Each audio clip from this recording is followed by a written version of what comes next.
Welcome, welcome, welcome, welcome to the Spirit Closet Live. Click like, subscribe, share our YouTube channel. We need you all to really subscribe to our YouTube channel. Also, go to our Facebook page, Spirit Closet Live, and join us there. So tonight we have a special guest. But first, I want to welcome you all and let you know that we're grateful for you all coming into the Spirit Closet, where we empower with love, enlightenment, and laughter. So, Spirit wanted me to give you all a little bit of encouragement for this evening. So, when it looks like things are falling apart, they really are not falling apart. They're really falling together. So, hold your head up high, smile, do a good deed, and watch and see how things turn around. So, if I look a little strange to you all tonight, I'm not at home. I am in sunny, sunny, sunny California here with my kids. So, just want to say welcome to everybody from sunny California. Welcome to the Spirit Closet. And over to Miss Lottie Dottie, Stephanie. My name is Stephanie, and I talk to dead people. Tonight, I don't think I'm talking at all except to introduce our wonderful guest. I'm so excited. I'm so elated. Y'all have no idea what y'all are in store for. Just to give you a little background, Mr. Derron Carmichael is my spiritual advisor. He had no idea he was. I didn't tell him.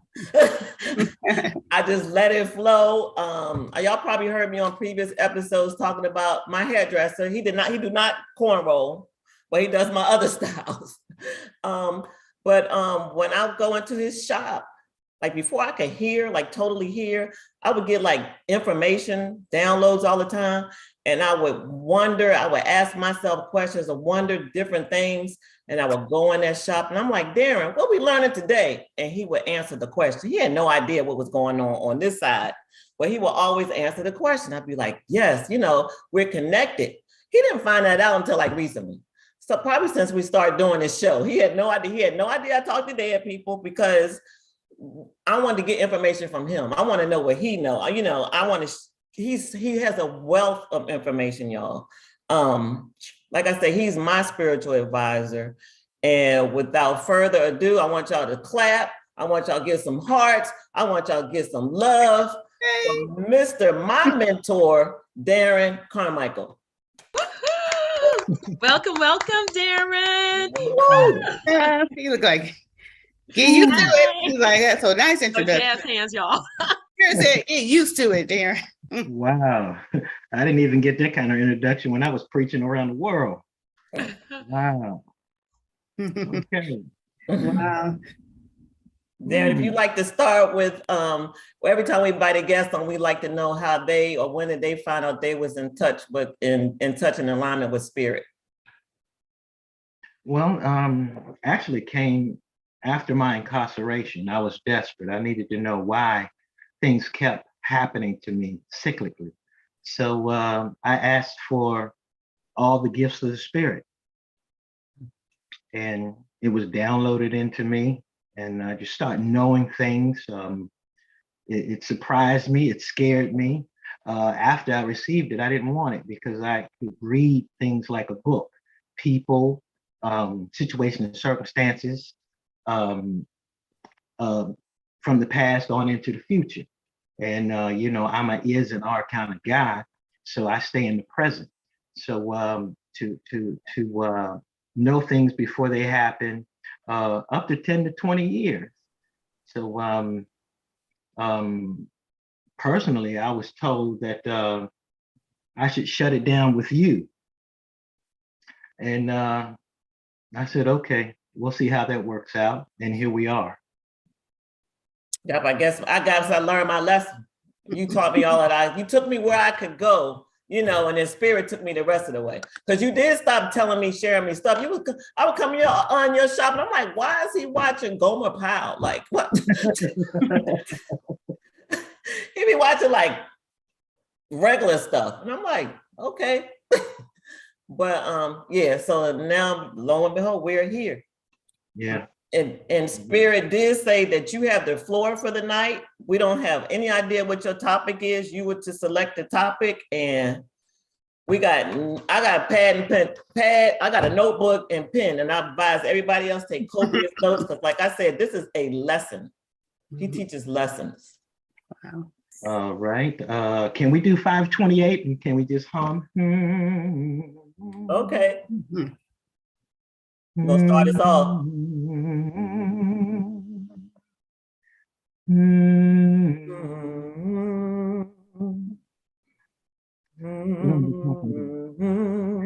Okay. Y'all not doing it. Yes, everybody do Yeah. 528. Yeah, that's it. We're good. We're good to go now. We're in the right frequency, the right vibration, Okay. the right energy I level. feel it. I'm all tingling. My legs is like, I ooh. know. I'm gonna have to change my seat. Okay. I felt a lot of energy around me, a lot of spirit around me, just rushing in and give me tingles. Like ever since you jumped on the live, Got you. or you jumped on prior to the live, but yeah, I've been picking that energy up strong. All right. Well, are we ready? We are ready. All right. All you. We'll be talking about unhealed hurts, unmet needs, and unresolved issues. I want you to think about a pane glass window. We'll be talking about the Johari window, okay? And the Johari window is you have an open area, you have a hidden area or a facade, you have a blind spot, and you have an unknown to you and unknown to others. My father used to say to me all the time, he said, boy, if the woman you sleeping with, your best friend and your worst enemy say the same thing, they ain't lying. And we can see each other's blind spots, but we can't see our own. I coined a phrase some time ago, we're right about each other, but we're wrong about ourselves. And the only way that we can concede to this is we have to love the person that's telling us about ourselves. Remember back in the 80s, we used to get read, girls said, let me read you. So this is what we're gonna do today. I'm piggybacking on what was said last week. We kind of glossed over the fact that we have to clean our vessels up. All of us are spirit beings in earthen vessels. Our body is not who we are. And when I modify the Johari window, there's who you say you are, who you think you are, who you believe you are, which is a core belief, and then there's who you really are. And we want to surface on who you really are, because that's where the demonic resides, and like I said, it's unknown to us and it's unknown to others. And that's where, you can surprise yourself. You have a dark side. You didn't know that you would say that, do that, think that, be that. But here it is. And then you didn't have the power to stop doing what you knew you shouldn't do. And you didn't have the power to start what you should do. So we're going to jump into that. And for our homework, while we're here, I would like you to take a piece of paper and half it and make it in halves. On one side, I want you to write who you need to forgive. And on the other side, I want you to write who you need forgiveness from. And this is about confrontation.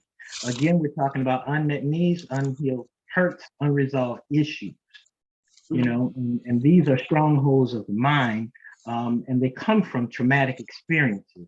And traumatic experiences, they can't be changed, they can't be modified, they can't be glossed over. It is what it is. These things happen.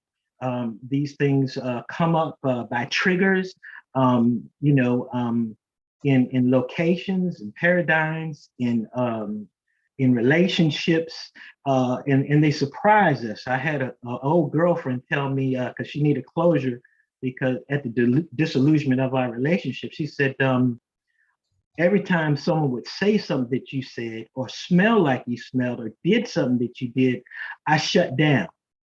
And she walked away from 5 or 6 engagements because those things were triggers. So we're going to talk a little bit about those things. But right now, I want to give you some definitions so you can follow me when I begin this presentation. The first word is paradigm.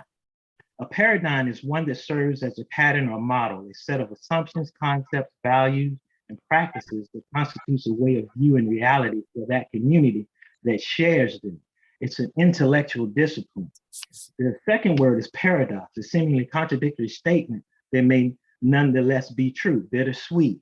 I love you, but I hate you. You know, a parallax is, and that's the third word, parallax. That's an apparent change in the direction of an object caused by a change in observational position that provides a new line of sight. It's an exchange. It's called a parallactical shift in science.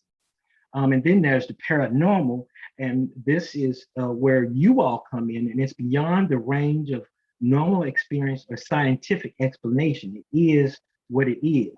And then there's another word, inertia. That's physics. That's the tendency of a body at rest to remain at rest, of a body moving in a straight line to continue moving in a straight line unless acted upon by an outside force. Resistance and disinclination to motion, action, or change. And that's what we find ourselves in. And we wonder why we can't get out of these states that we're in. It seems like, it keeps happening. Why does this keep happening to me? Why do I keep attracting this same kind of person? I can move from one job to the next job and it's the same stuff, and then there's the next word is anomaly, a deviation or departure from the usual common order, form, or rule, one that's peculiar, irregular, abnormal, and difficult to classify. And that's what we are. I can't even imagine us putting a definition to this platform that we're on, because again, we're all anomalous forces. I came in because I was desperate, destitute, and without, and I was in lack and utter poverty when I came home in 1998. Actually it's 1996. So one thing after another led me to actually read the Bible cover to cover and anything else I could get my hands on. I suggest you all get accustomed to reading an unabridged dictionary, study the writings of Robert Greene on the laws of human nature, get into the I Ching, and get a book called Self-Mastery, and get yourself a journal, and learn how to read properly. Parse, syntax, grammar teaches you how to read properly.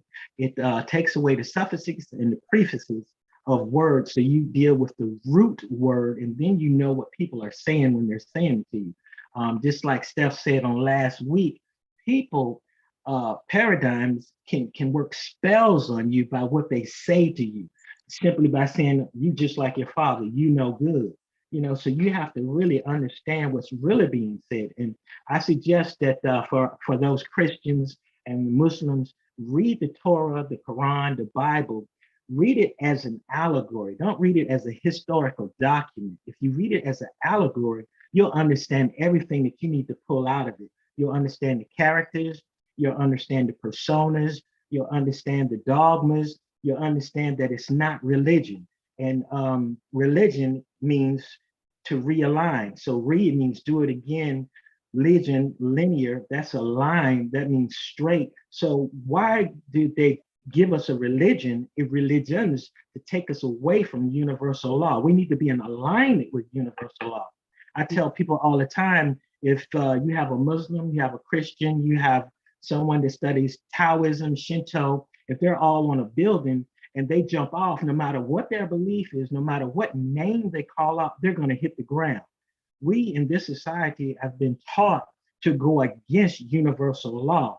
Stay away from all the isms and schisms. Just deal with is and are. Is and are is all that you will ever need to understand. Put things in present participle form, because, I was taught in seminary to tell people about the past and then to predict the future. And then they say, well, Pastor, what about now? I'm broke now. I'm sick now, and then, we'd say, won't he do it? Yes, he will. And it's like, no, I got tired of that stuff. I got tired of lying to people.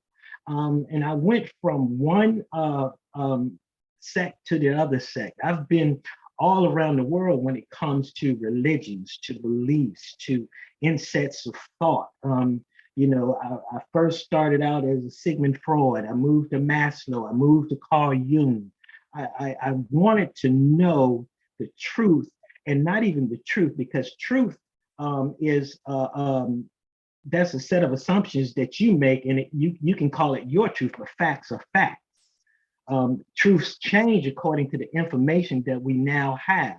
And that's why I like to say things like what we now know to be factual about health, wealth, relationships, and the like, So I wanted to piggyback off of the fact that, okay, we have to clean our vessels out before we can even hear from the Spirit. And Yeshua said the kingdom of heaven is within, but again, we're taught to look on the outside. We're taught to look for signs. And when you understand chakra, heaven is hell. If heaven is our head, hell is our midsection. So we're always dealing with hell. We're dealing with the finite things instead of the infinite things. And that's where I see you all going, into the infinite, into, the paranormal. But, first we have to get people out of that state of inertia. We have to get them to see things from a different perspective so they'll have a new line of sight. I like to tell people that I'm like, the word says, in all you're getting, get understanding. But not only get understanding and understand, when that's like a building, when you go under it and you see the foundation, you look at how it's built, how deep it goes further into the ground, and then you can see the elevation. You can see from beneath how it's constructed, and then you have to overstand. A lot of people never use the word overstand, but you have to, again, understanding, you're seeing things from a different point of view. You see it from above, and that's something that we don't get to see. And we need to see it through the paranormal, because we can't just jump up in the air and hover. So a lot of things, we need that fourth dimension. And when you're dealing with spiritual authority, the entity that got me to understand the spiritual authority was a writer by the name of Watchman Nee. He's no longer with us. He's been gone for thousands of years, but he left us with these books. So get everything you can find on Watchman Nee. Then get yourself a Black's Law Dictionary, because when people are working spells on you and telling you that you have rights, you need to understand the words that they're using. Like, we want to buy a home, and we get a mortgage, and we don't understand that that's a death pledge. A mortgage, that's mortuary, gauges an extended amount of time. So that's from now until death, and you never really own it. So you really have to understand your legal rights. You have to understand how to read documents, and understand that there's a difference between admiralty law, the law of the ship, the law of the land, and common law, because we're predicated to believe these things. And then again, when you deal with just that word belief, B is being, L-I-E, lie, and then Eve, that was the first person to believe the lie according to the allegory. Not having anything to do with male or female. It's just, this is where this concept came in. And it's an insult when someone asks me, am I a believer? No, it's what I know. And that's what the old saints used to say. You have to know that you know. So we're going to deal with, again, unhealed hurts, unmet needs, unresolved issues, and how to pull people out of this state of inertia. And, you yourself, you have to do the work. A lot of people come to us and want us to do the work, but no. You have to do the work. You have to pick up the gauntlet. You have to pick up your cross. You have to pick up the sword of the Spirit and start slaying the demonic yourself. And you have to confront the portals that these intrudences came into your life. And some people, it came in through the annals of time, through your mother's womb. The word says that I will visit the iniquities of your forefathers for up to 3 to 4 generations. For sexual immorality, 10 generations. Now we know that a generation can be anything from 50 years to 75 years to 100 years. So let's just say your ancestor 1,000 years ago put you in this situation. So I coined another phrase: it's not your fault, but it is your fight. So using the power of confrontation and forgiveness, we can mesh out all the demonic in every area of our life. And the way you do one thing is how you do everything. So all you have to do is see how you do something. And you can look at every area of your life, marriage, friendships, work ethics, your social venues. You can actually start to diagnose yourself if you do the work. And that's what I wanted to in prayer on our guests today, because last week, I was giving you all one-liners because they're empty spots in our delivery, simply because you all are well read and well studied.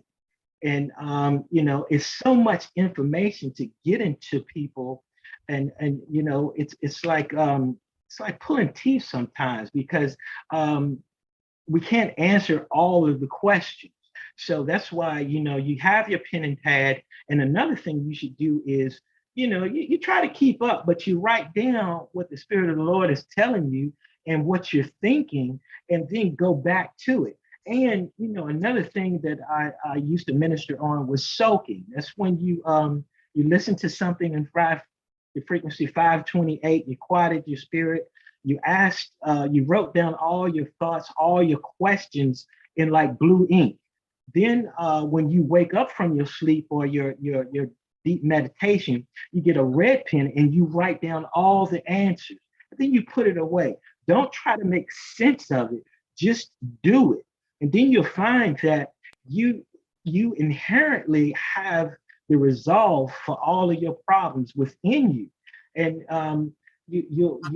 and then we can increase our area of influence because we have more team partners. So let's dig into this thing. Can I ask a question? Yeah. Okay, so why the red and the blue ink? Does it signify anything, or? The red is the spirit talking to you. The blue ink is you asking the question. Okay. Got you. Thank you. Any Makes more? sense. Okay. All right. Let's modify the Johari window again. Okay. It's who you say you are, who you think you are, who you believe you are, and who you really are. Okay. Let's just touch on that. Now let's go to the strongholds of the mind. That's the soul's first line of defense when it comes to why are you like you are? What's going on with you? So you have the wrong logic, the wrong reasoning, the wrong arguments, the wrong justification. You're in denial and you're always defensive. When you're righteous, there's nothing to defend. It is what it is. So, the strongholds of the mind are we have the wrong ideas, we have the wrong beliefs, we have the wrong attitudes, and we have the wrong motives. It's just the wrong patterns of thinking. And it was done to us by Luciferians. When I started studying Luciferians, I hinged on it last week when I said that the sons of God, the fallen sons of God, saw that the daughters of men were beautiful, and they came down to be with them, to marry them, to have offspring with them. So there was a group of 200. So, you have 200 demonic spirits on this planet right now that is trying to take over your vessel and use your vessel because they don't have permission to be here. You have to have an earthen vessel in order to be in this earth. So they want to use us. And most women, especially very, very attractive women, have what you call a spirit husband. And that's what that comes from. You have the spirit of concubine and the spirit of succubine. And these inherit the minds and bodies, the bodies of men and women, weak men and women. So, when I was young, we call them wet dreams. Women, when they're young, they would say, well, it was an entity in my room and I didn't know what it was. And that was a spirit husband. So you have to understand the root and where these things came in at. And in today's environment, there are 200 white men that run the whole world, you know, and they use this Luciferian concept to keep us blind, keep us ignorant, keep us impoverished, keep us in lack and want. And they do it on purpose because our fallen nature keeps them rich, you know. So you coming in to this world on the back end, you're behind the 8 ball. I mean, you have to fight and struggle your way from inception all the way up until your old age. You're fighting, you're struggling, you're doing all these things. So we're going to decrease the fight, show you how to fight, show you when, where, and how and where to do this, you know. And it's all located in your mind. In your mind. So, you know, when you have wrong thoughts, wrong beliefs, then you go to wrong behaviors, you know. And in psychology, when we deal with psychosomatic intrudences, people, they want to look at what we're doing as what is the problem, and it's not. So if you have an unhealed hurt, you're dealing with drugs, alcohol, medicines, denial, suspicion, programs, victim mentality, psychosomatic illness. You know, so, you know, when you see a person using drugs, you see them using alcohol and all that kind of stuff, you can read it right away. You can even diagnose yourself and say, oh, I'm dealing with an unhealed hurt. Okay, so another wrong behavior is rigidity. You're legalistic, you're intolerant, you're critical, you're perfectionist. You have an inability and a refusal to make decisions. So you're dealing with unresolved issues. You know, it's not the fact that you're a narcissist. It's just the fact that you have unresolved issues. So these are popping up and cropping up in your life. Then we go over to another set of wrong behaviors is overeating, fornicating, sexual gratification, soul ties, wrong kinds of relationships, backbiting, sarcasms, cruel jesting. You know, so right then when you look at a person, it's like, you know, all this person has is sex on the mind, eating on the mind, you overweight, can't lose weight, you have an unmet need. So again, when we're looking at ourselves, we can diagnose ourselves right there. We have one or the other. I myself had all three, you know, due and coming from traumatic experiences. Okay, and then we get into the emotions of these three entities. You know, you got fear, distrust, doubt, unforgiveness, hidden agendas, pain, you know, and that's in the unhealed hurts section. Then you have insecurity, resentment, confusion, anger, pain, fear in unresolved issues. Then you have wrong desires, neediness, inferiority complex, wrong understanding, lust, hopelessness, fear, and pain, unmet needs. And see, some of these emotions cross one another, you know, so we have to realize, okay, when we're diagnosing ourselves, where am I in this parody? What's really going on? Then you go to the root cause of unmet needs, unresolved issues, and unhealed hurts, and that's your traumatic experience. And that's you know, what happened to you in your id life, you know, 0 to 5. Then you go from 5 to 10, 10 to 15, 15 to 20. You are who you are until you are what Christians say, born again, you know, and then you have to be born again of an incorruptible seed. So you have to take on a new being, you know, because it's no sense in trying to change your situation and circumstances with your old being. So it's not a religious thing. It is what it is. You have to actually become a new being, seeing things from a different perspective. So, you know, again, we're cleaning up our vessels. So dealing with traumatic facts, that's lack of love, no nurturing, abuse, word curses, generational bondage, neglect, betrayal, rejection. These causes cannot be changed. So we have to do our homework, you know, and I tell you about an experience I had, you know, when I did come from out of jail, I could go from 0 to 10 like that. It was no problem for me to smile at you and cut you at the same time. And I was made to go to anger control management classes, one-on-one things and all that kind of stuff. And I did, Dr. Nelson, he was the first one to diagnose me. I had been molested when I was 7 years old by a neighbor that I thought was a big brother. And, you know, I kept saying I didn't like people effing with me. That's why I just handled my business right then and right there. I always had a small man complex. I'm just 5'8", you know, and I didn't have any facial hair. I was easy to pick on, had smooth skin. So I had to prove myself everywhere I went. So I could go from zero to strategically violent just like that. But once we got to the point where Dr. Nelson asked me to go into the blackness of my life, when it was revealed that I was molested at 7 years old, he said, "Oh, wait a minute. You're not saying you don't like people to F you anymore. F with you. You're not going to let anyone fornicate with you anymore." So I'm like, oh. So when I went to the blackness and saw that it wasn't my fault, but it was my fight, I became a little more docile. I didn't get angry. I didn't fly off the handle. I wasn't over the top. So that was just one instance.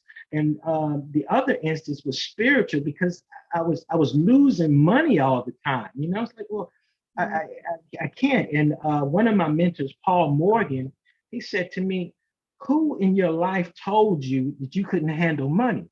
And I'm like, "Nobody."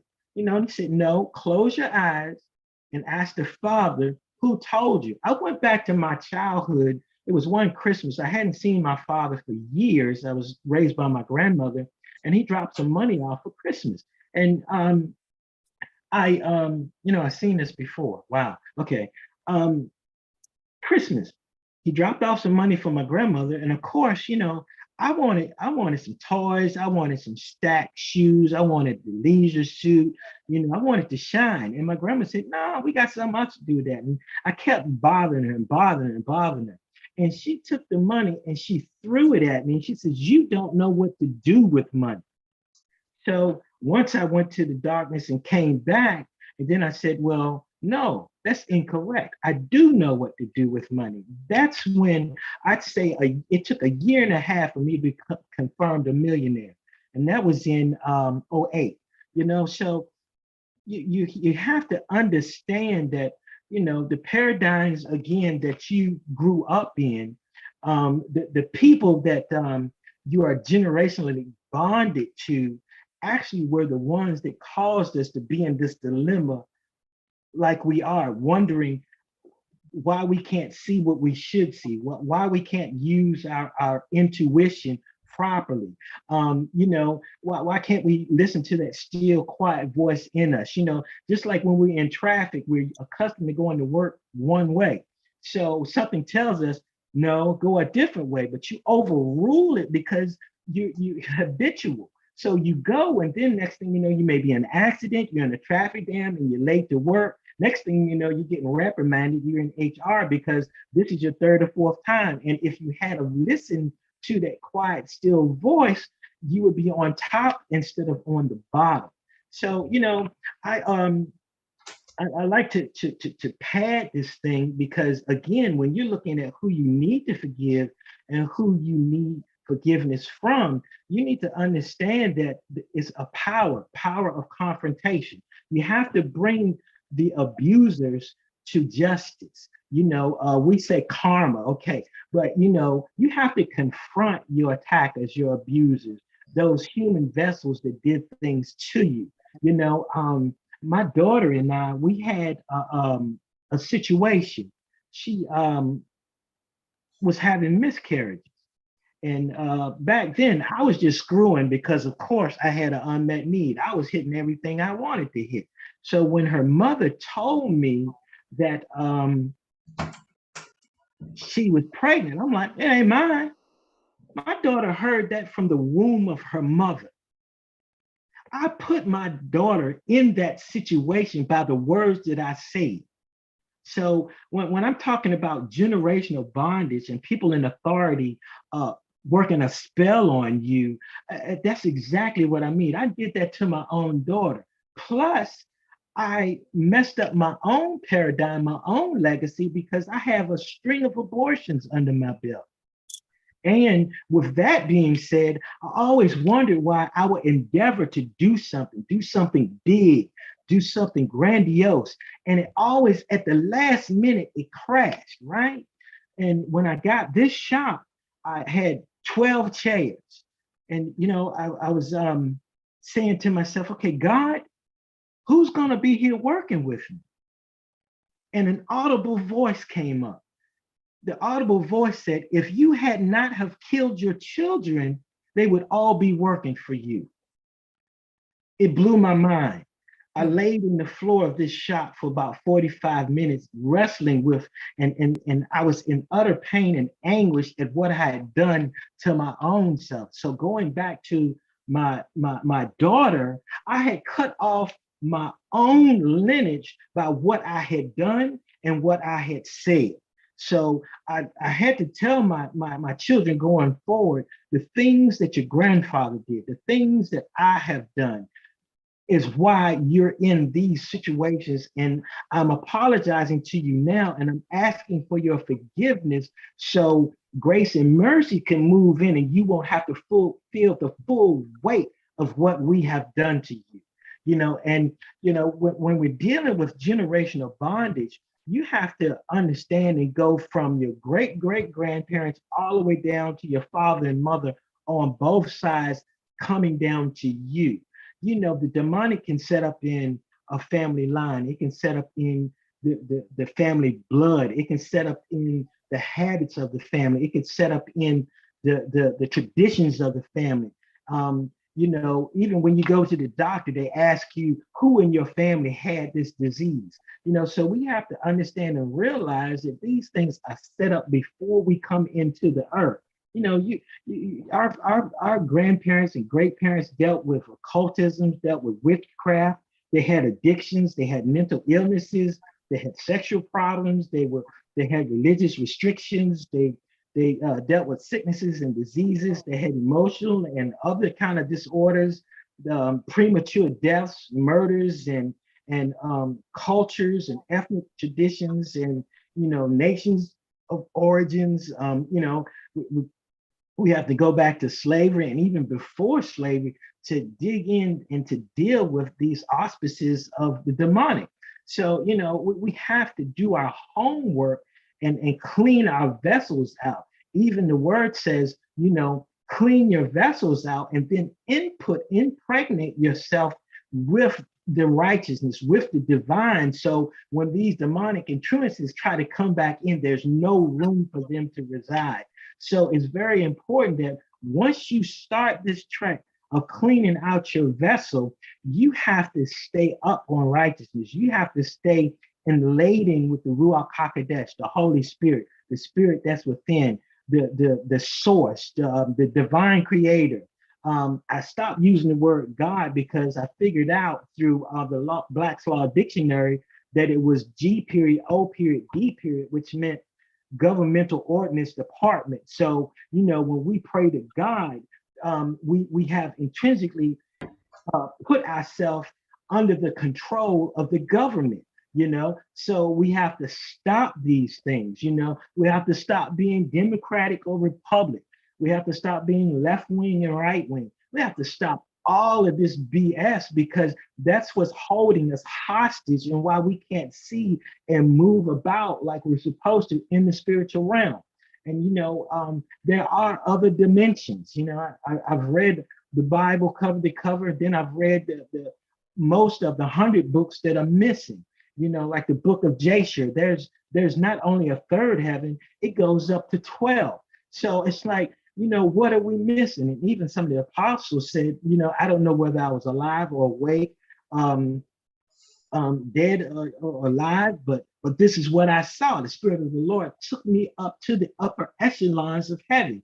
And I cannot tell you because you cannot comprehend or take the weight of what I've seen. So again, even when you all talk to us and we're talking to us from the last 3 episodes, it's hard for us to fathom that someone could read our mail, someone could go back into our life and pick us apart, and most of my mentors sometimes especially when I went into the blackness of my life, went into the darkness, and I'm filled and riddled with bitterness, anger, resentment, and wanting revenge. I did not go around them because they could read my mail. They knew what I was thinking.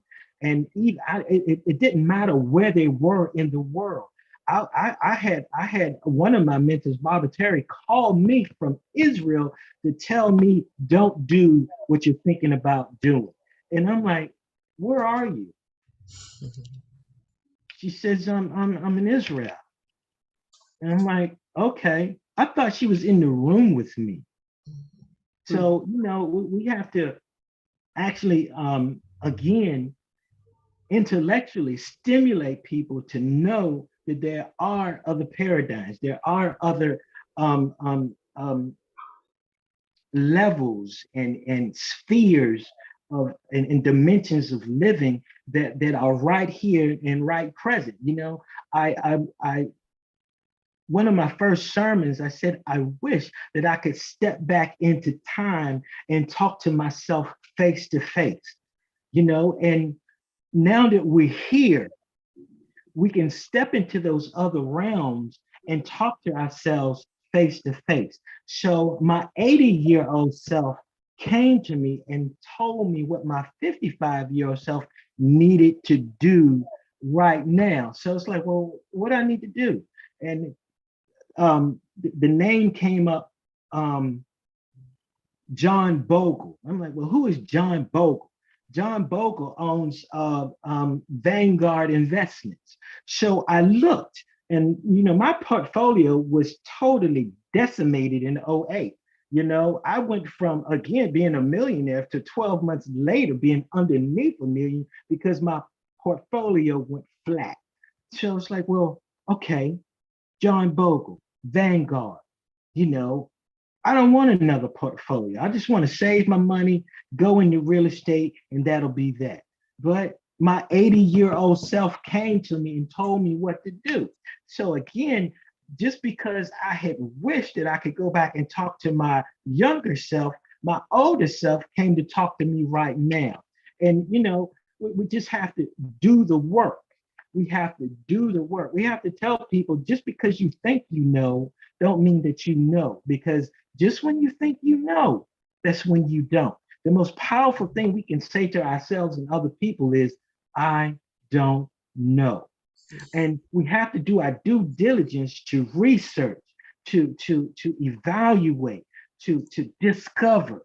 Discover means to uncover. We have to really look at ourselves, the creative source, and others.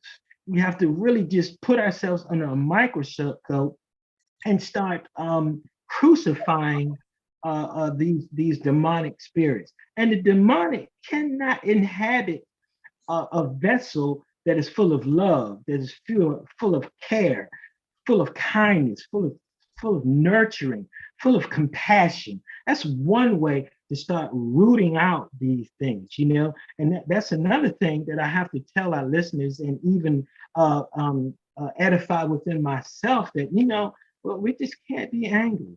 We cannot want revenge. And that's when we use the power of forgiveness. But going back to confrontation again, like if a young lady has been raped, you go confront that person.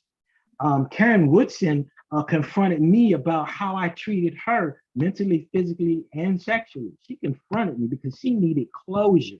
And after that, she went on to be married, but I'd held her hostage because she did not get closure and she did not get justice. And it was so, I'm letting you all in on how I came to be like this. My second wife accused me of rape, and I was looking at 15 years minimum, and I had 20 years callback time because I had malicious wounding, attempted murder in my jacket.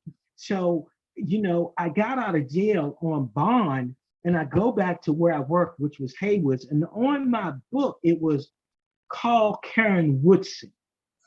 And I said, oh my God, I know this woman don't want to talk to me.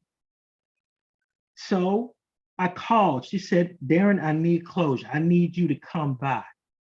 So that evening when I got off, I got dressed. I went over to her apartment. She opened the door, sweet and docile as she wanted to be, asked me if I wanted something to drink or eat. Her apartment smelled like potpourri. I could still see the lines in her carpet. It was black lacquer and gold. It just exuded peace, but she wasn't at peace. And she sat down and she looked. I didn't even take off my overcoat. I took off my hat and I sat down, and she sat down in front of me and she said, I want to know why you treated me like you treated me, why you did to me what you did to me. And I looked at her, I said, you know what? I was in jail and I understand cause and effect. I said to her, I'm getting out on jail for rape. I know what I did to you. Wasn't right what I did to you. We were both naked. I was on a 72 in Marine Corps. You know, I only had 72 hours to get some and get back to the ship, you know? She said, no, I just want to cuddle. I'm like, nah, you know, I need this. And I did it. I can still remember her voice, her whimpering, her crying. I'm opening up to you all because I Yeah, we want you to appreciate know. your honesty and transparency. Yeah, so she needed closure again. So karma, I didn't do it to my second wife that accused me of it, but I did do it 7 years to the date that I got out of jail on bond. So when we confront people, we can actually get justice through our legal system, or we can get justice through universal law. The word says, God is not mocked. Whatsoever a man soweth, that also shall he reap. My dad used to say it this way, boy, you piss in the wind, it's gonna come back a hurricane. And it was coming at me sequentially, and it was coming at me hard. I didn't know what was happening. I didn't know why it was happening. So again, I'm showing you both sides of me. I had been molested, and then I perpetrated the crime on someone else. So again, you know, that's why I had you all write down, you know, there are things that we have to forgive people for, and then there are things we have to confront people and say, look, this is what I did to you. I lied, I cheated, I stole, I pillaged, I beat you. You know, I did some heinous things to you. I'm asking you to forgive me. Now, going back to Karen Woodson's apartment, you know, I'm there and I'm telling her, you didn't do anything to deserve what I did to you, spiritually, mentally, and physically. You didn't do anything. I am just finding out then that I am exacting all of the traumatic experience I have had endured. I'm putting it out on her and others, you know. So don't think that you know, you were just abused. No, you and we all have abused other people, you know. And that's why you need to you know, one of the 5 stages of grief is denial. But you have to get past denial. You have to go straight to, you know, okay, I did this. I have to accept that this is what I did. And now I have to endure the weight of the punishment. And, you know, I stopped preaching because people use Jesus Christ as a get a jail free card. No, no, no, no, no, no, no, no, no. He said, I did not come to change one dot or one tittle of the law. I came to fulfill it. So, you know, the Old Testament is still ruling and reigning. And that's all universal laws. It is not a religion. I repeat, it is not a religion. It's all about universal laws, how to deal with the Father, how to deal with each other, and how to deal with the community, and to deal with yourselves as a nation. It is not religion, you know, and that's why I walked away from all of that BS. I had enough of it. So again, once we understand, and then once we stop our own grieving processes of going into the blackness, and you have to have someone that is qualified to take you to the blackness and go into the orifices of your soul and dig out these traumatic experiences, because the brain will protect itself. It will put it way in the back somewhere hidden, so it can continue to function. And going and I can tell you that because when I think it was about 5 years ago, I was in Lowe's. I was walking through Lowe's, and I don't even know what I was looking for, but I went past the insulation, the pink insulation on this aisle. The next thing you know, I get weak. I am actually on the floor, balled up in a knot, crying. And people are like, "Are you okay?" I don't know. I don't know what's going on. But that pink insulation was a trigger, because I got molested over top of my big brother's garage, and it was all pink insulation. So again, when you're talking about triggers, when you're talking about things coming to the forefront, and you don't know what's going on with you, don't know what's taking over your body, your soul, your mind, you're going blank, you're extremely tired, exhausted, and you don't know why. You've peaked out. You can't drink it away, you can't sex it away, you can't drug it away, you can't run away from. I told one of my old girlfriends, "You're moving from Richmond to Boston, but you're still taking yourself with you, and the same things are going to happen to you." And lo and behold, it did. So we have to use the power of confrontation. So you have to have someone that is qualified to take you from the blackness and deal with these things, and then bring you back into the light, born again, a new vessel, a new entity in this earthen vessel. And the Masons talk about the light. Sa Honduras, he talks about the light. Everybody talks about the light, but no one can get you there. You cannot get to the light unless you go to the blackness, unless you go to the darkness. And I don't like being the bearer of bad news, but the spirit showed me this way who I am in this realm. You have a stoplight. You're in an intersection. People really don't know what the green light means. People think the green light means go. People think the yellow light means to speed up, and people think the red light. They hate the red light. They may come to a roll and stop, but they don't stop. So you get in an accident at the intersection, and everybody's arguing. Like, well, I had the green light. Well, they ran the red light. So why are all of us getting a ticket? Because you don't understand what these things actually mean. Green light means to proceed with caution. Yellow light means to prepare to come to a complete and full stop. Red light means come to a complete full stop. So when I was a pastor, a preacher, I was the green light. When I became a confidant, I was the yellow light. You need to slow your roll. You need to slow up and think about this. And now I was shown by the Spirit that I am the stoplight. You need to stop. I am your last rung before your life is in complete and utter disarray. When someone steps in front of me, they're at the end of it. And I deal with suicide. I deal with murder suicides. I deal with premature deaths.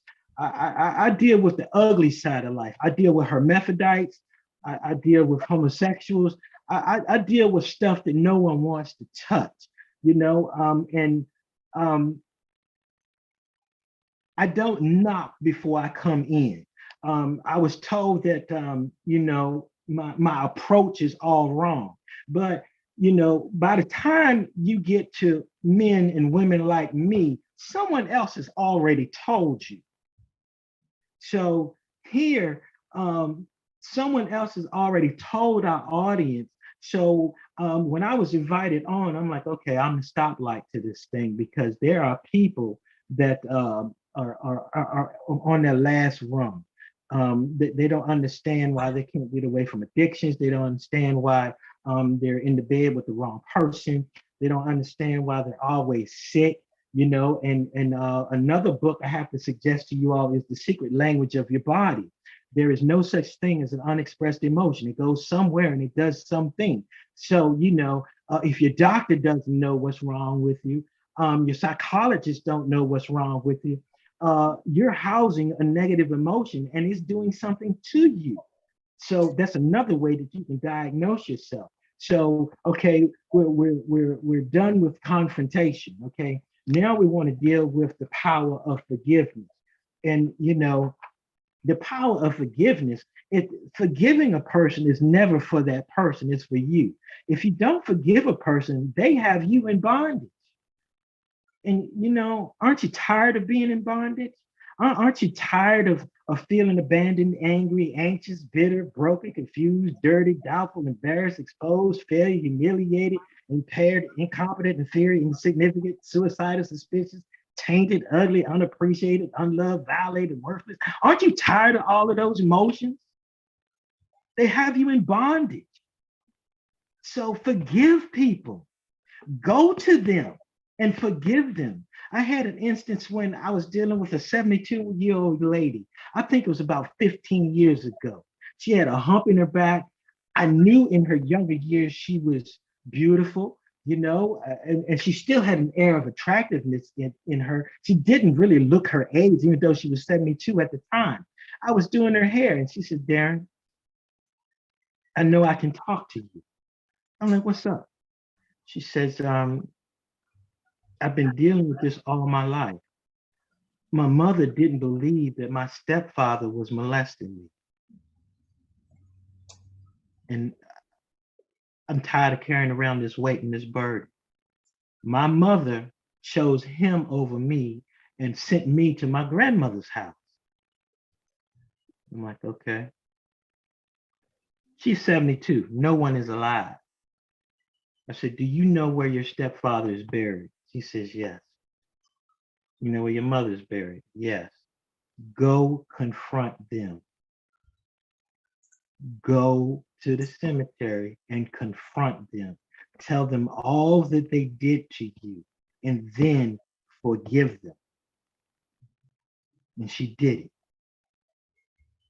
By this time, in my life, I'm over at Faith Landmark. I'm a super Christian and all that stuff. And I'm walking through the corridors of Landmark. I think it was camp meeting during that time. And this lady walked by me. Mind you, she had silver hair when I was doing her hair. She said, "Derron." And I swung around and I looked at her. And "Hi, it's Gladys." I'm like, "Hey, how you doing?" And I'm making up a word befuddled. I'm confused. I'm at a disadvantage. I'm looking at this woman. I am not familiar with this woman. And she says, "I did what you told me to do." She said, "I feel wonderful. I feel younger. I feel stronger. I'm happy, Derron." And she was embracing me. She was a tall woman and she was hugging me like I was a little teddy bear. My face was just muzzled in her breast. And I'm like still trying to figure this thing out. I knew it was possible, but this was my first time seeing it, realizing it. No hump in her back. No, what do you call it? Crow's feet, smooth skin, no age spots on her, no turkey neck. I mean, statuesque. Hair was a level 7. I couldn't believe it. It was a twinkle in her eyes because she had done the work. She had confronted and then she had forgiven. That's the power of forgiveness. It's not for the other person. So, you have to say divine power, God, and not God, but Father, Yahweh, Yeshua, Jehovah. I forgive my parents, my spouse, my loved one for causing me to feel these negative emotions of hurt, pain in my mind, in my soul. Then you do an about face, you repent. I repent for harboring in my heart these negative emotions of unresolved anger, unforgiveness, bitterness, pride, critical judgments against my loved ones, my friend, my abuser, I forgive them. I choose to see them through the spirit of love, joy, peace, long suffering, gentleness, goodness, faith, meekness, temperance. Against these, there is no law. Universal law will only bend to these emotions. You can eat all the wrong things. You can consume all the wrong things. You can do all the wrong things, and universal law is going to pound on you. But when you clean your vessel out and you replace all that demonic with these, universal law will bend to your behalf. The word says, because you have asked for forgiveness, because you have changed your heart, turned from your wicked and evil ways, now I'm going to bless you.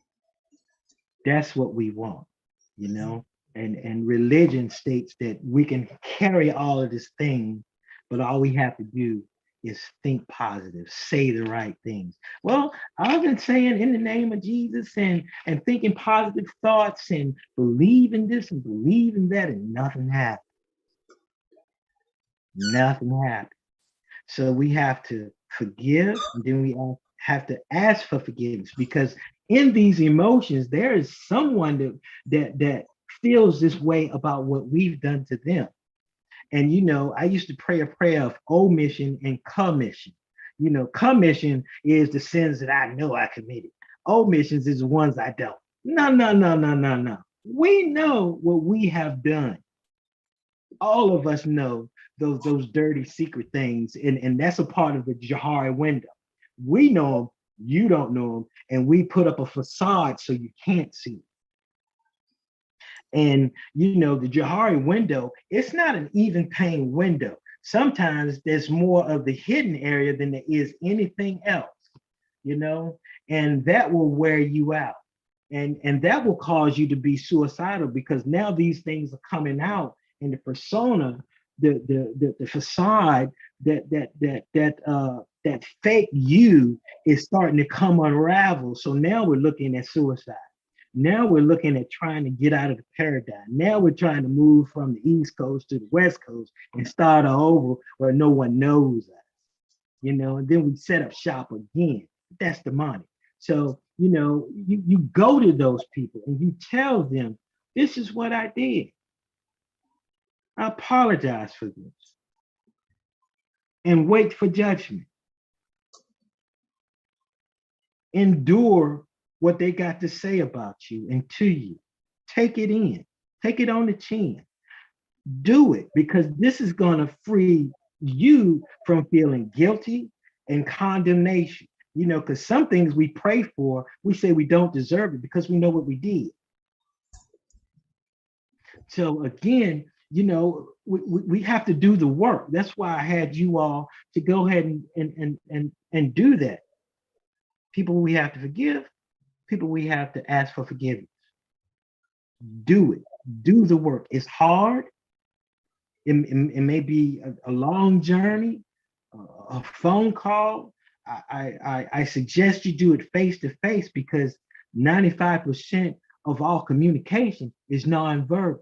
You know, I hear what you say, but people need to see your face, need to see your body, need to know that this is sincere and it's coming from a place where, you know, I need this. I'm desperate for you to forgive me. And I'm desperate that I need to forgive you because I'm tired of it. It's eating away at me. You know, I've seen people go from stage 4 cancer to cancer free.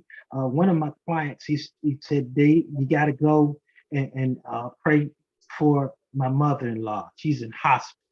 So I get there, you know, walk into the room, you know, and I'm feeling some things. You know, y'all know about that. When we start feeling some things, the hair is raising up on my arms, and I'm looking at people, and I'm seeing the demonic within the inset of their eyes.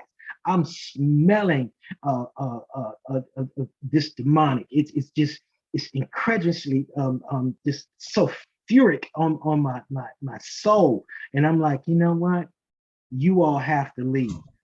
And they looked at me like, who are you? And I'm like, mother, do you want to die? She says, no. I'm like, well, tell them to leave. And as a matter of fact, there are 3 people in here that want to see you dead because they want your stuff. She asked everybody to leave. Then I looked at her and I'm like, there are 5 people that you need to forgive. You need to forgive them. And one of them, either you married to, you had a baby with, but you need to forgive them.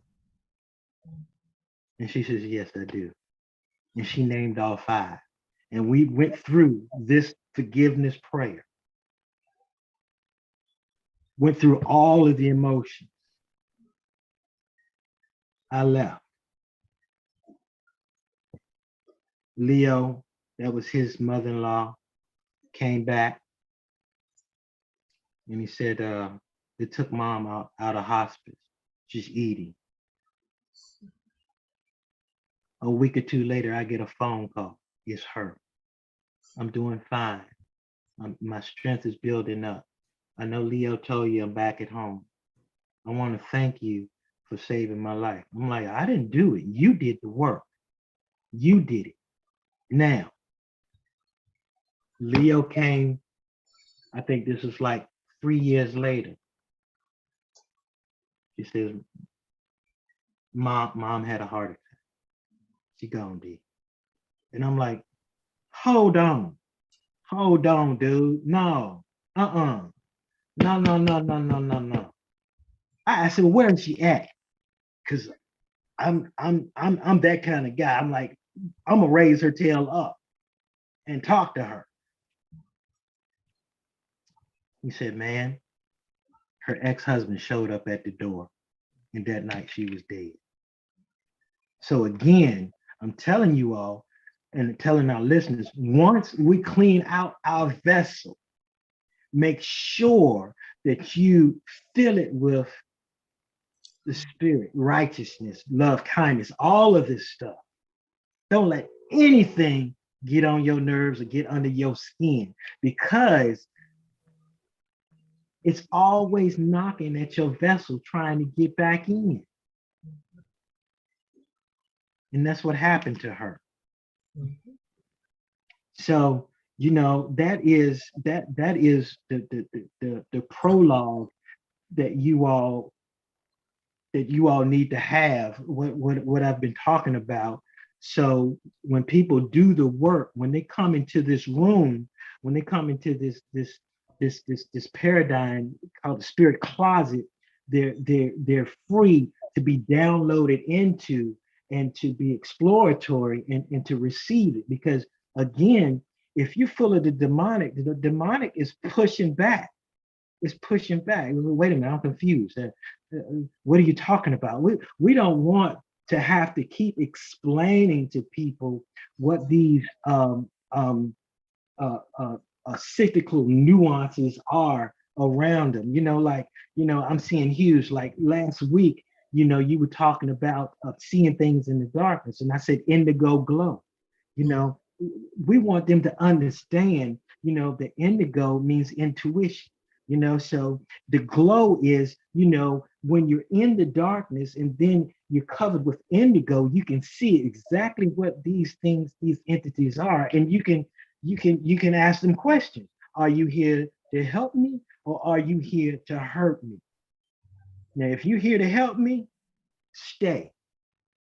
If you are here to destroy me, you have to leave. And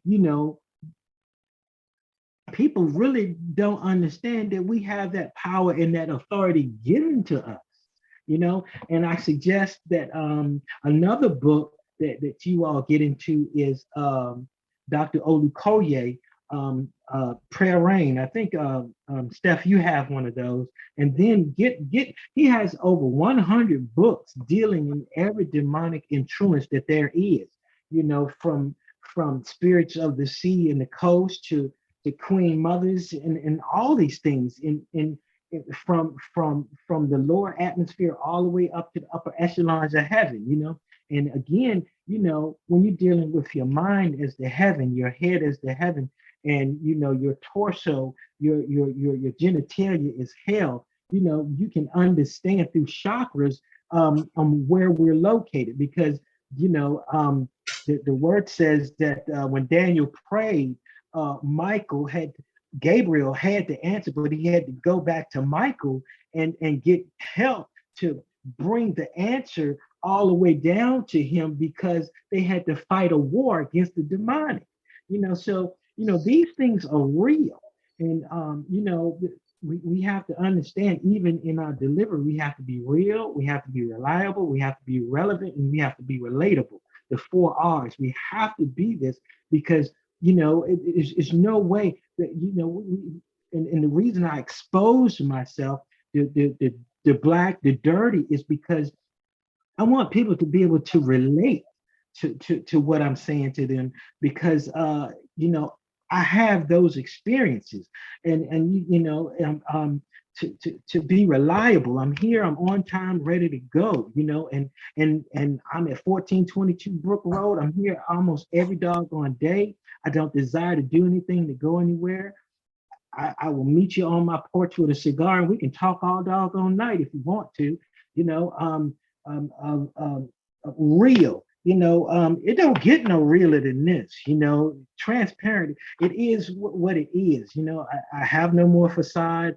I used to wear Versace. I used to wear tailored clothes. I love my skins. My Rolexes, my Breitlands, all that crap. Okay. I like a Timex now, I like these little charms, these little bracelets that my clients made, so the facade is gone, and relevant. We're talking right now, like I said, is and are is the only thing that we ever have to be concerned with. Put everything in present participle form and decrease your words down to yes and no. You do that, no way someone can misconstrue what you said, even when it comes to reading a contract. And someone on this telecast is looking for a way to make money at home. Well, if you become a grant writer, if you become a person that can read and rewrite a contract to whereas both parties are mutually on level ground, you can charge up to $1,000 to $10,000 per contract.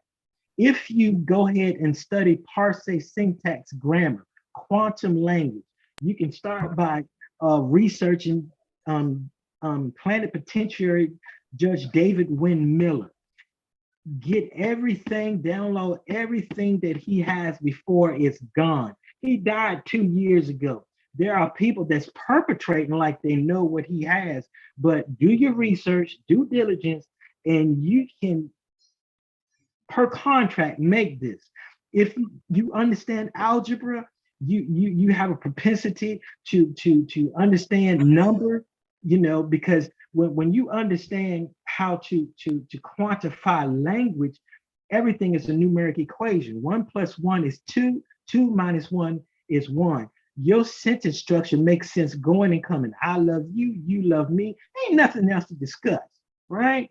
But if you say, well, I love you, and you know how I feel about you, you know what I've done for you, and I'm planning on doing this, that, and the other, that is a zero. That means absolutely nothing. If you have to paint a picture, go back in time, and then predict the future, you're lying. 1 + 1. In a court of law, you cannot try a fact or a law. Everything is based on assumption. That's why, I turn the TV off. People come in and they ask me, did I see the trial? I'm like, it's just a show. It's drama. It means absolutely nothing. I'm going to tell you what's going to happen. And I told them, they're just scratching their heads like, how did you know? Because I understand language. I understand law. That's what, whoever this person is, if you do that, you'll be a millionaire within 24 months, because no one writes in quantum language. You can disqualify any contract. When I was going through what I was going through, coming back, I lost everything. I had to go to court because they was trying to get $8,000 from a car I had repossessed. I went in, represented myself, stood on my square, put my hand on my level, put my hand on the podium where the judge stands, bringing him down to a level playing field. Now he's my friend. He is not the judge, but we are friends. We're on a level playing field. He asked me, is this you? I'm like, no, this is not me, because I knew how to read a contract. I knew that anything that had parentheses, a box, or a line under it, you can take that off the page. So I looked at it. Then you qualify a contract by what's on the bottom. Who signed the bottom? There was nobody that signed the bottom. The bank didn't sign, and I signed in cursive. So he says to me, what? So this is not your signature. I'm like, no, that's not my signature. My name is Derron Franklin Carmichael .. I left there without having to pay, ruled in my favor. This lady followed me out of the courtroom. She says, are you a lawyer? I'm like, no, I'm not an escort. I'm not a barrister. I'm not a lawyer. I'm just a dude. She said, God told me to talk to you. I said, okay, sis, let's talk. I'm getting evicted. I'm like, okay, you're getting evicted. So let me see your paperwork. And I asked her, I said, is this your signature? She says, yes. I said, say no.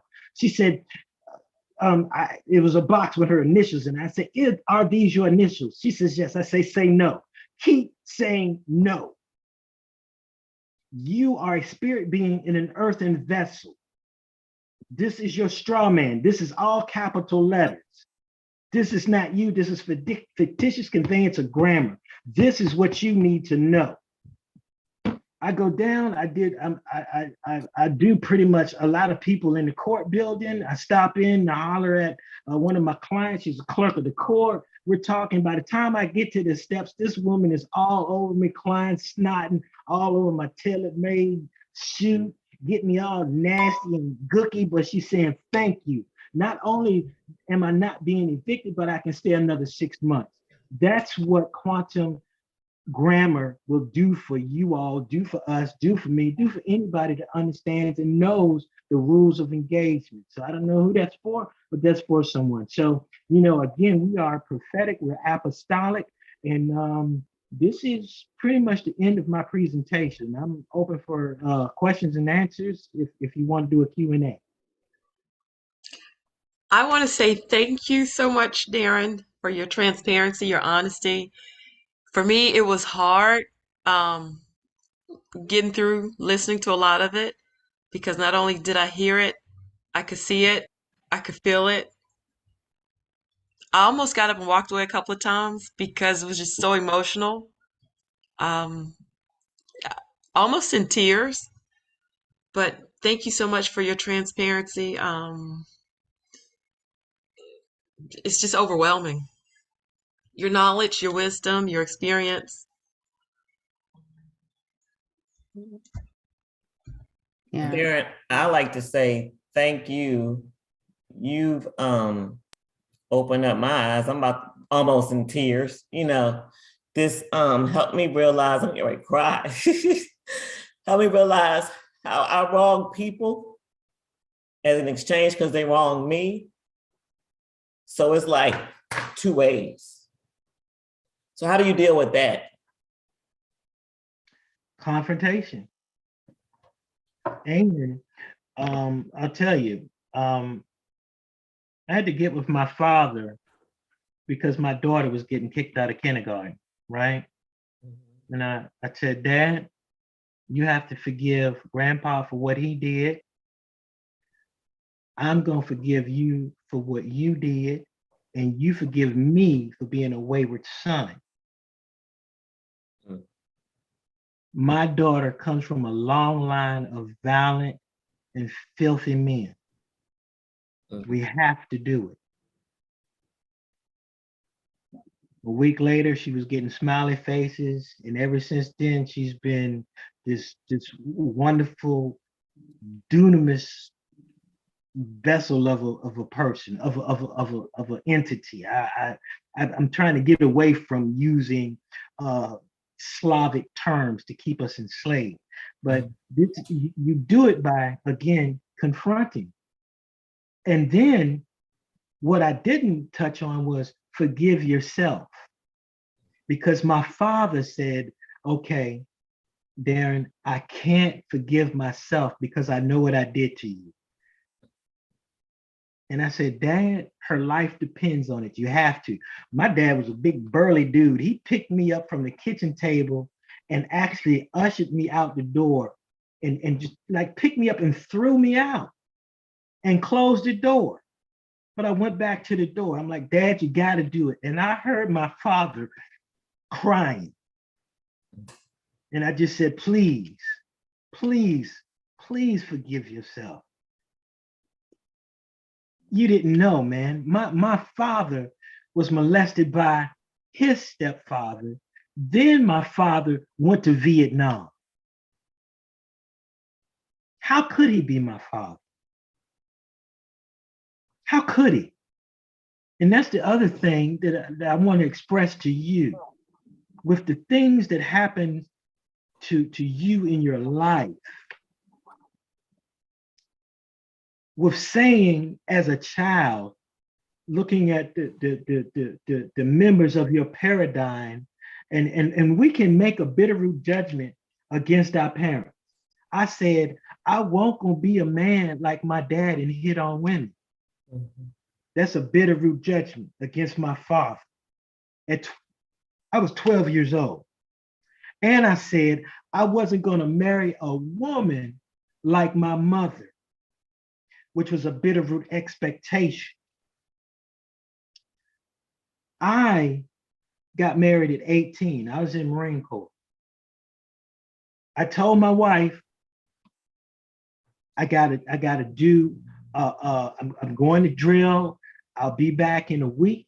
When I come back, I have a check, you can spend the money, blah, blah, blah, but I've written all the checks for all the bills, we good. I got home, I see Central Fidelity envelopes coming out of my mailbox. I lived in Gayton Crossing at the time. I grabbed them, I'm looking at them, and my door is open. I'm ready to get some, I'm not frustrated. I'm just like, dang, I told her not to. I get in, I look up the steps. Girl looked like Halle Berry. She just was skinny, and hair all glistening. She just took a shower and stuff, man. And I'm looking at her. She got a little towel on, man. And I said, baby, I told you not to spend money. And she did what sisters do. You don't tell me what to do with my money. Ladies, I smacked the crap out of her. That was my first doggone time. So now I'm looking at Donald Carmichael and Gloria Carmichael. I issued an edict to the universe that I could be better than my parents. That was a wrong move, but I did it because I didn't have knowledge. I didn't have the knowledge that I have now. So, one of the next rung to confrontation and forgiveness is look in the mirror and forgive yourself. And accept the fact that things that were done to you, you were too small to fend it off. There was nothing you could do, nowhere you could go. And going back to my father being molested by his stepfather, I confronted my grandmother. Did you know that my father was being molested and beaten? She said, what was I gonna do? Who was gonna help me? Where was I gonna go, Derron? He was beating me too. In the 40s, 50s, and 60s, a Black woman had no doggone go-to. And my grandma cried on me. And she had congestive heart failure her whole life. I never knew why my grandmother and my dad didn't talk. But they both told me at the end of their life. My grandmother died at 80. My father died at 60. My grandmother said, if I had known Jesus was like this, our life would have been different. Mm-hmm. My father told me if there was more men like Bishop James L. Moore Sr., more churches like Faith Landmark, where I had learned all of this to get him to walk in forgiveness, our lives would have been different. So the one thing, after we confront, after we forgive and ask for forgiveness, turn it on yourself. Forgive yourself. And that's when all the demonic in every area of your life have to leave. You don't need an exorcist. You don't need to be in a fire prayer line.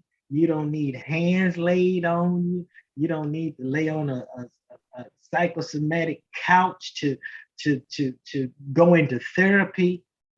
This is what you do. That's how you do. Yeah, I love it. You do the work. Do the work. We have to heal our own generational trauma and, break these cycles. It's a lot. I mean, I resonate with 1000%.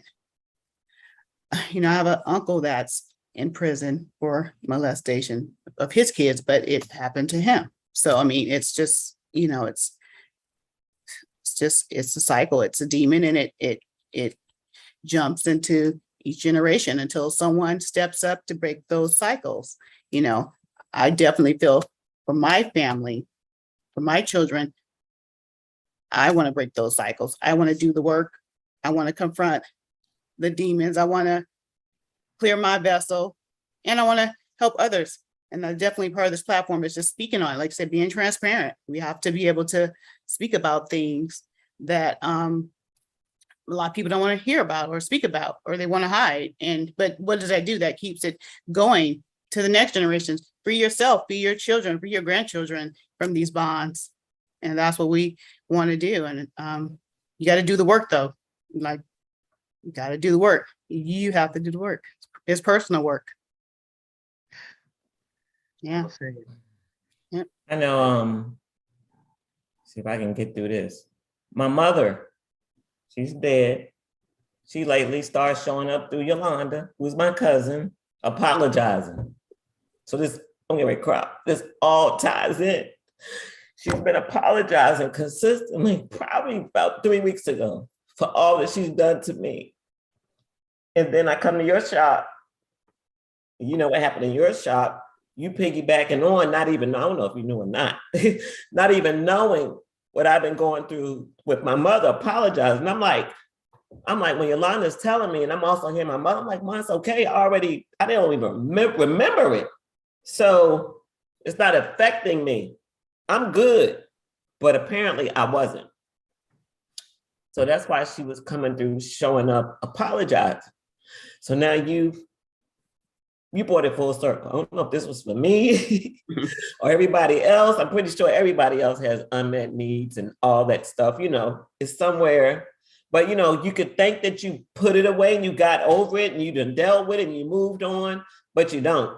Because it shows up in your leg, it shows up in your chest pains, it shows up in your head, it shows up in your body somewhere. And I'm like, why I can't give her this back pain? Why I can't, I'm thinking on them. And then when Yolanda starts saying my mother is saying this stuff, I'm like, I didn't even remember that.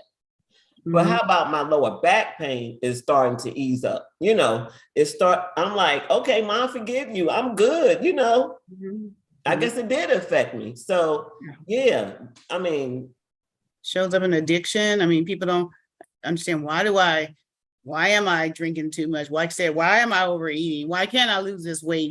That weight on you is another, reason. If you can release that trauma, like you said, that off your soul, you can release the weight. I mean, I can't tell you, for me, just the healing process of emotional trauma, how it's freed me physically, it's all connected. We're all connected. So yeah, but yeah, like I said, like Danielle, please listen to Derron what he says. It's everything is purposeful.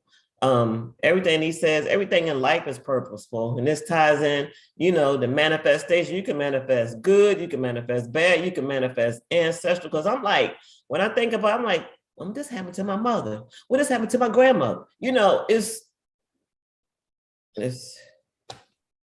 yeah. And somebody has to do the work.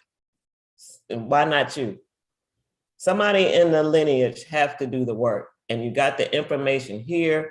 I know I thought I'd done my work, but then 3 weeks ago, when my mother, I think it was about 3 weeks ago, my mother started sending messages to Yolanda. And I'm like, well, yeah, that happened, but I forgot about it. And then, but they're showing up with this message is coming forth because it's whoever's watching this got to do the work. It's time to do the work.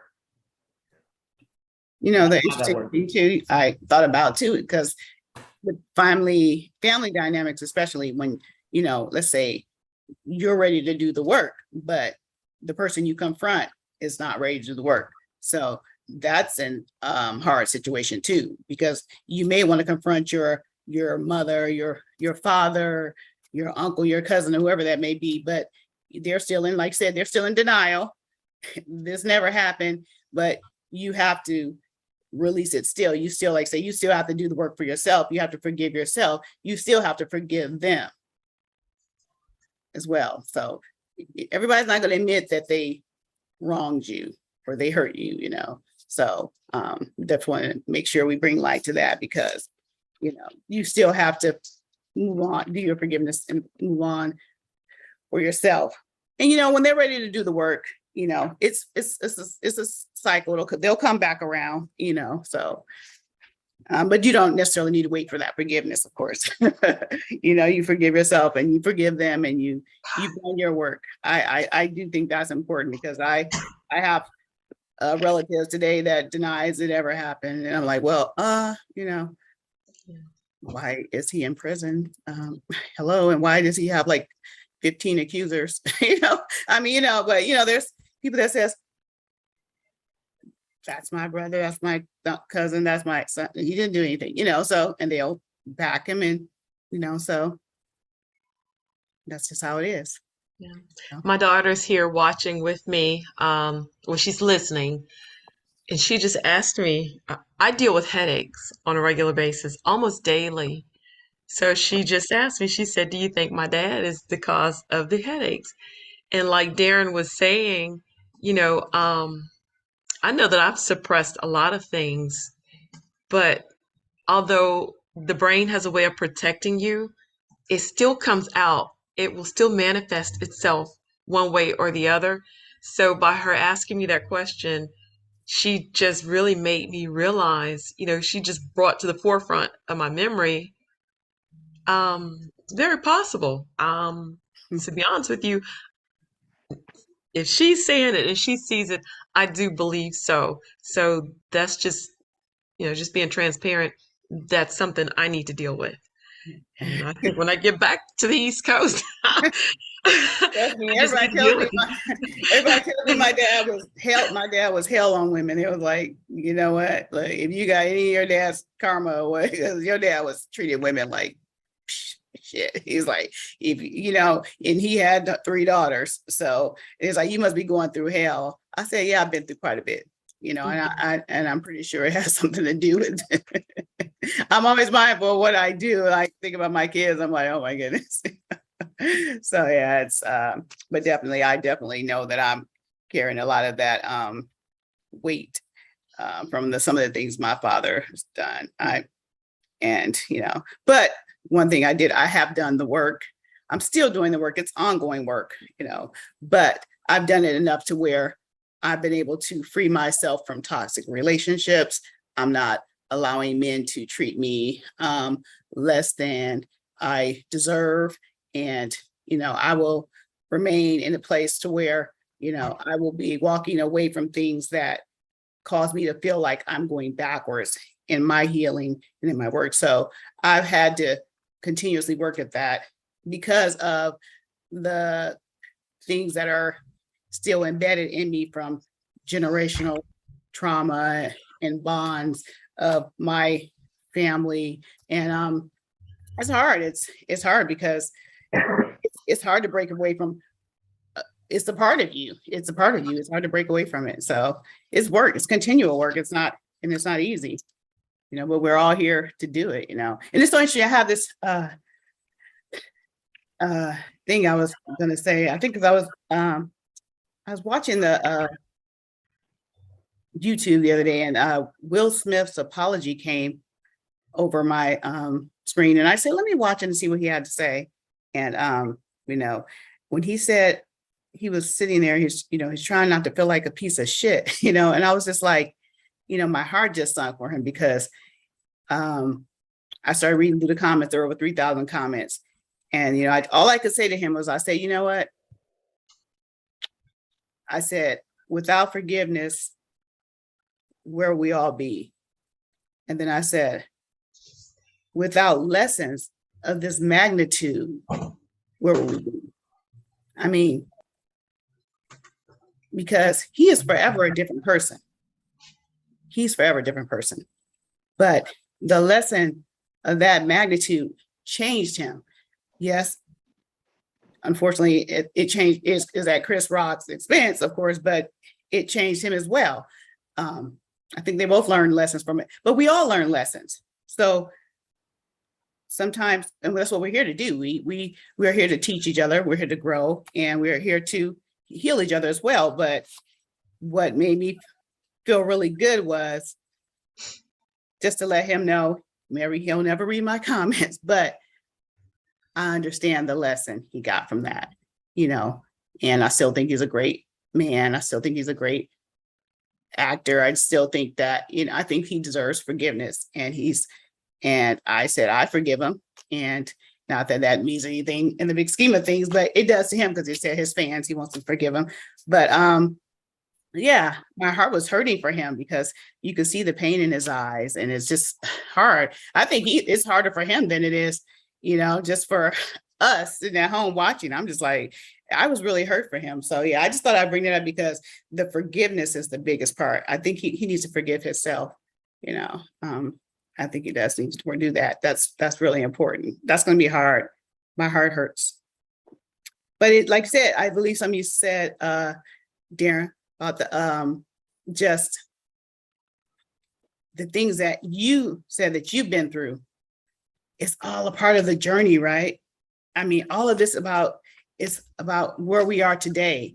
Look at us sitting right here on this platform, helping other people. But we're telling our experiences and our stories of what we lived, and we're sharing, and it's like, and we're helping other people. So this is our truth. This is hard. This is hard for me talking about this. So you had me about to cry too. I was like, oh my gosh, because it resonated with me. It resonated with my family.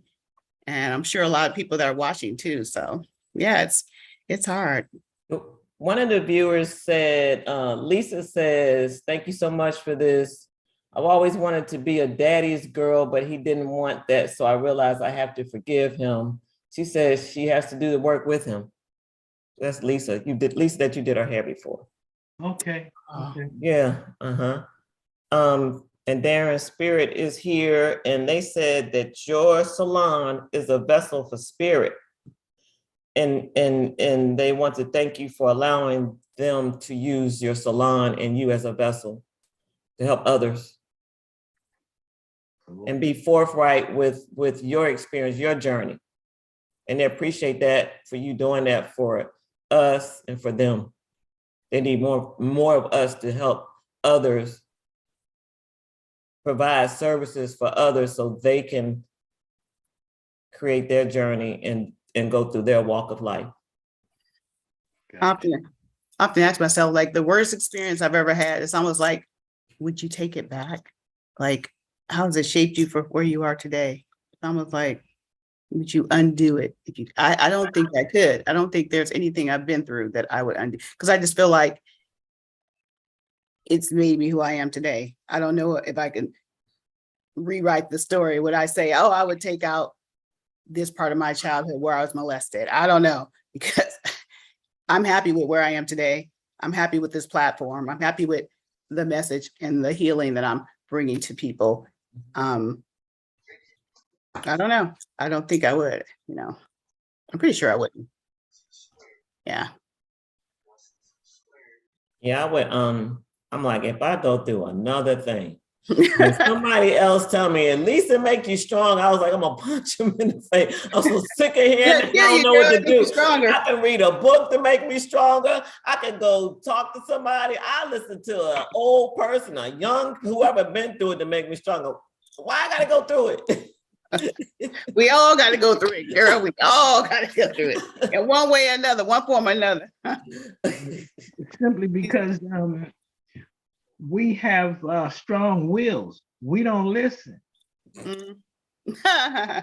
Oh, that's so true. Oh, is he saying that we're hard-headed? I said strong will. I like that better than hard-headed.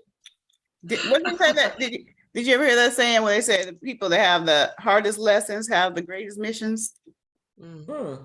Right. Right. I'm gonna write that down. Yeah. I know you gave a lot of information there, and I took like 3 pages of notes, and I'm like, you know what? I'm gonna have to go back and I'm gonna listen to this video over, right, over, and over, and over. Because some words I'm like, what does that mean? I know. I was like, I can't spell. I can't spell. Hold on. He told the definition. I'm like, okay, that's right. I can replay it, and this video is probably gonna have a lot of views because everybody needs to rehear this. So right now we have a lot of people watching right now. So we need you all to click like and share, subscribe to this channel, because this information that was given tonight by Derron is life-changing.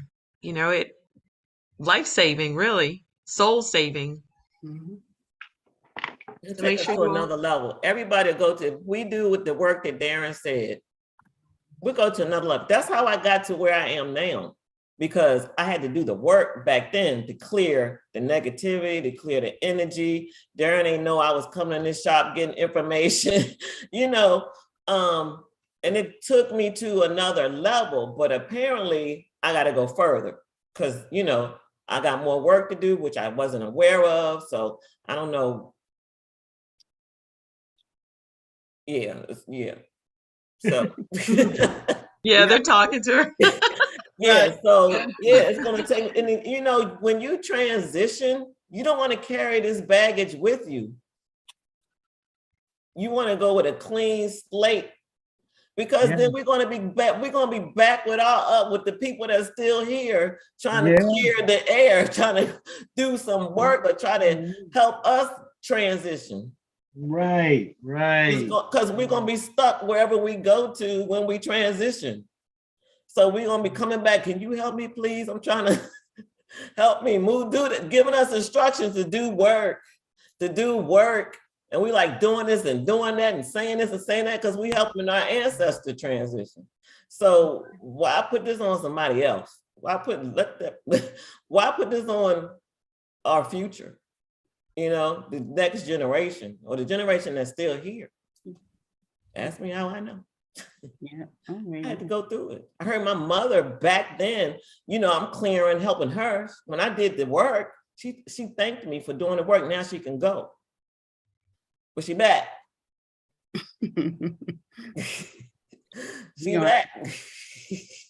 We're gonna have to call this something interesting title. We're gonna be breaking generational curses and bonds and trauma bonds and all kind of crazy stuff. We gotta find something thrifty to call this one. So it was a lot of unpacked here. This Healing the soul. Yeah. unpacked. Bless your soul. We'll definitely have to invite you back here, Derron, to do this again. I mean, Spirit, tell us, Spirit, this is Spirit show. This is the people show. So everything is guided, everything is directed, everything is guided. So they'll let us know when you're coming back. and it's so timely too, because as I said earlier, one of the things, like the things that people don't want to talk about, we want to do the work, but we want to do the easy work. You want to do the deep work. This is like, going deep.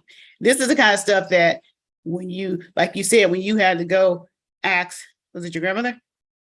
Yeah. Yeah, that's kind of work. When you want to have to go confront people, and seek answers and, forgiveness, you have to do the work. This is deep work. This isn't easy work, So, yeah. So this is the kind of stuff people just push aside and don't want to talk about. And they're thinking they're, healing. No, you got to go deeper. Yeah. Well, Derron, thank you so much. I really appreciate you coming on here and spreading the information and sharing the information and opening up your heart and being the vessel for Spirit and the people. We appreciate you. You say you record these? How do I get the other ones? It's on YouTube.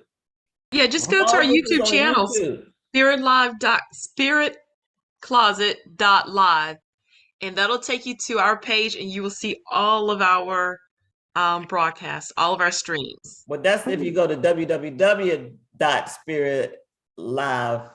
No, spiritcloset.live. Yeah, Spirit Closet. But you can just go on YouTube and and search for Spirit Closet Live.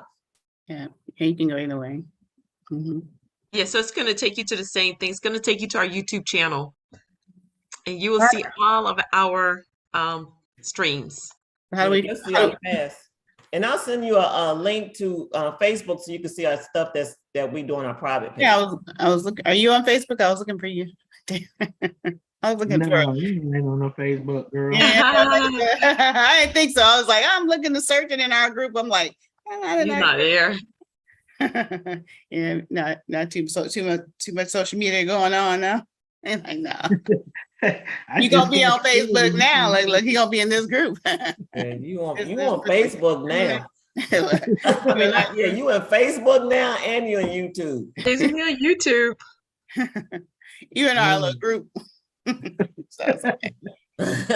You gave him your physical address, so people gonna be showing up at your. People might be flying in. People might be driving, flying in. Come on. But just bring me a cigar and some coffee. Yeah. What kind of cigar? Maduro. Y'all got that? Well, I guess you don't ask for much. Yeah, Lynette says thank you. Okay. Anybody else have any more questions? Yeah. If not, we'll have to sign off. We'll sign off now, Derron. Thank you. Appreciate you. Love you. Thank you so much, Derron. Bye. Good night, everyone. Right. Good night. Don't forget to subscribe. Okay. Good night. Don't hang up yet, Derron. Don't hang up yet. Don't hang up. No, Caesar.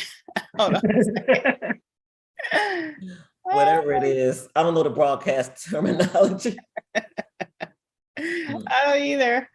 Oh my gosh. I always laugh because when I'm going live, because I'm so mesmerized by this whole thing. I'm like, I'm going live. How do I stop going? Are we still live? Still live because I can't even. Yeah, we still live. I was like, I didn't know I stopped going live at this point because I was so mesmerized. But we were talking about. I'm like, gosh, I got to get my head back in the game. Sorry.